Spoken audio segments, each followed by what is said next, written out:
Welcome everyone to the game between Jorden van Foreest and Hans Niemann. Jorden has been in tremendous form in this tournament and has already scored 3 wins in 4 rounds, and he is racing up towards top 10 in the world. Clearly he's having a great tournament, and his opponent is Hans Niemann. Hans is looking to prove himself at this event, and he's of course one of the best in the world as well. Until now, Hans has had 2 draws and 3 draws and 1 loss against Arvind Chidambaram. So he's searching for his first win here. This year has been pretty good for Hans in terms of invitations. He played at Vaikanze, and now he's also playing in Prague, and it's good to see him competing with the best players in the world. The players are ready. You can see there Jorden feeling relaxed. Can he get his 4th win here and move into the rest day with 4 out of 5? That would be quite incredible. Okay, there we have it. The players shake hands and off we go. Jorden with the white pieces opens with pawn to d4. And Hans Niemann now plays his knight out to f6. This will be a very interesting struggle because both of them are fighting players. c4 on the board. And now pawn comes up to e6.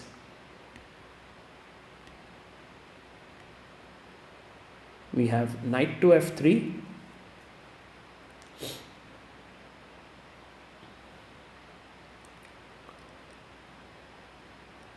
And Hans plays pawn to d5. The queen's gambit declined is on the board. And Jorden, will he play the Catalan with g3? Well, he decides to go knight to c3.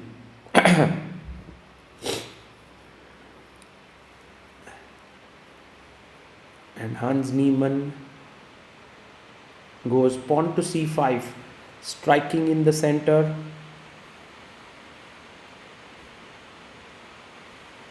We have pawn takes pawn.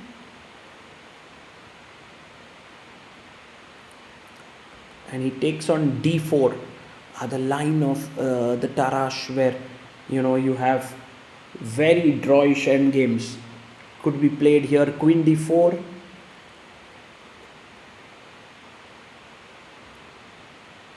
E takes d5, and now bishop g5 is more fighting in nature, but he plays e4.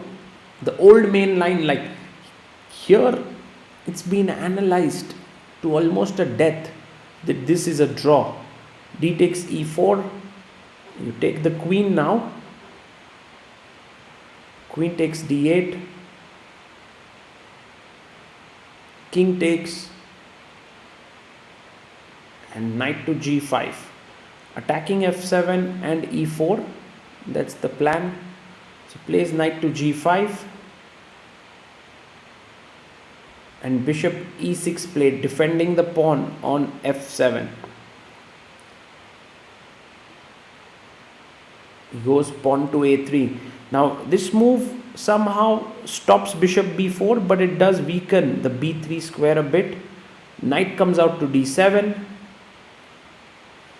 And you can take on e4, but that won't be great because then the bishop on e6 survives. So g3 played by Jorden. He wants to put his bishop on g2, and you can see that Hans now in his thinking pose, and he plays his rook to c8 after a good solid 7-8 minutes of thought.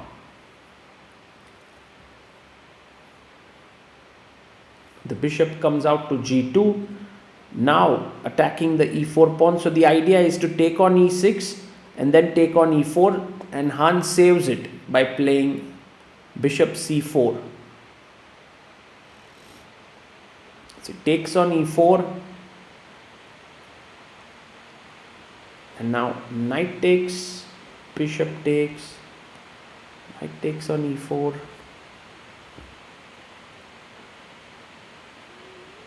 Bishop takes. Oh, he takes with the knight. And so that position is pretty even here.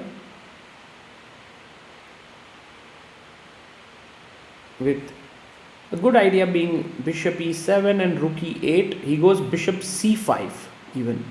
Planning to play rook e8 and pinning the knight here.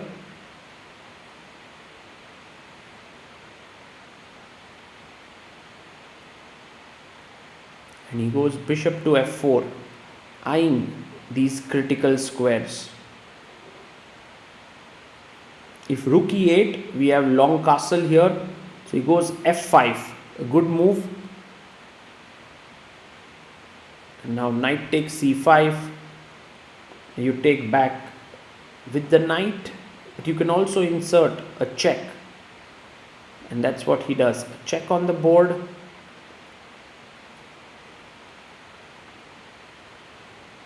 And the bishop now can come back to e3. He does that.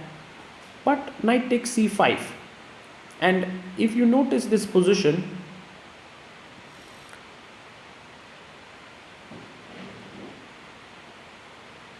knight takes on c5 can be met with long castle check. Now notice this, long castle check, you come out of the pin, king can't come to c7 because bishop takes c5, so you have to go king e7.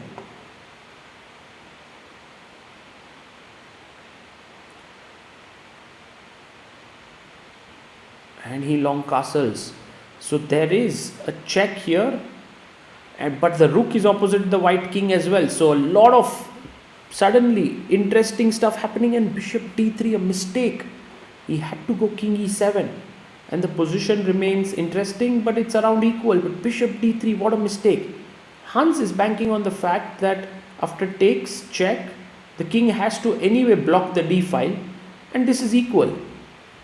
But what he has missed is this move b4. And Jorden now completely zones in. He's like, wow, I have a chance to win a piece. He thinks for 16 minutes and plays b4. And Hans, all of a sudden, is completely lost. Check. It might seem like the king has nowhere to go because both these squares are controlled, but bishop c5 is the move that Hans has missed. Knight takes c5, pawn takes, and just rook takes c5 with a check. The main issue, of course, is that after king b2, there's just no way to defend this. Bishop controls d5, king controls c3, so goes for a check, and king b3. Check would mean it's an illegal move, it's pinned, so rook check. And now you can go king c3, but even king a4 is strong. King a4 on the board.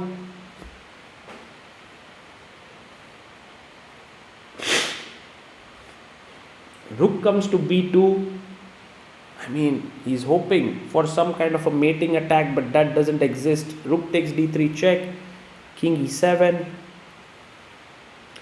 and now just simply rook c1. Maybe a good idea. There's also rook d1 with the idea of rook d7, and bishop takes pawn. Brings his rook. For Jorden, this is now a simple win. He's a piece up. Incredible turnaround. Rook takes f2.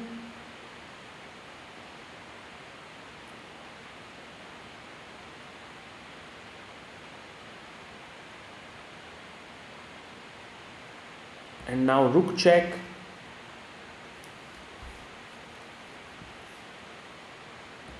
King goes to f6.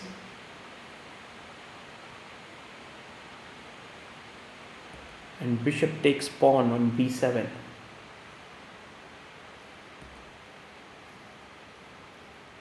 He takes the pawn on h2. And rook check. King comes up to e5.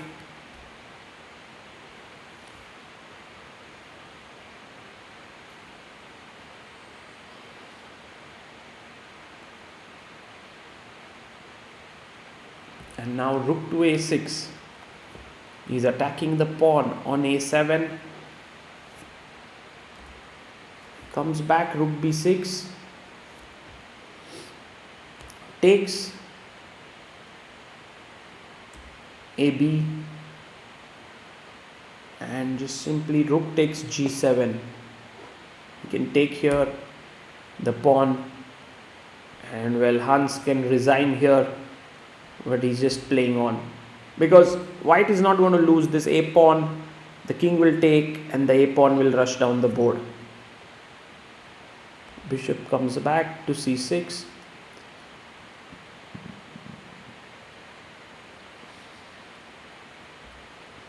King f6.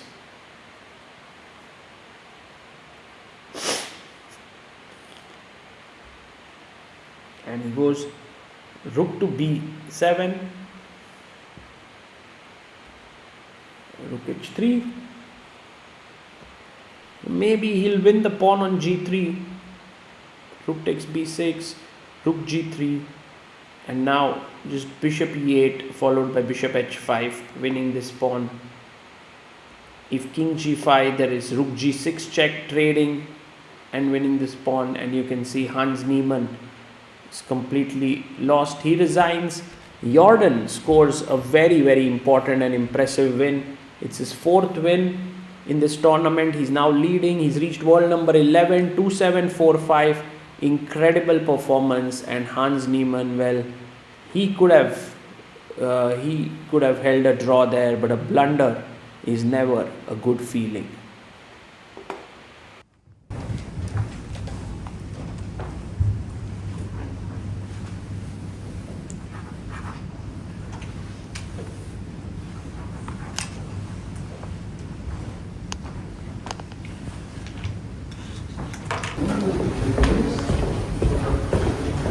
Hans, please.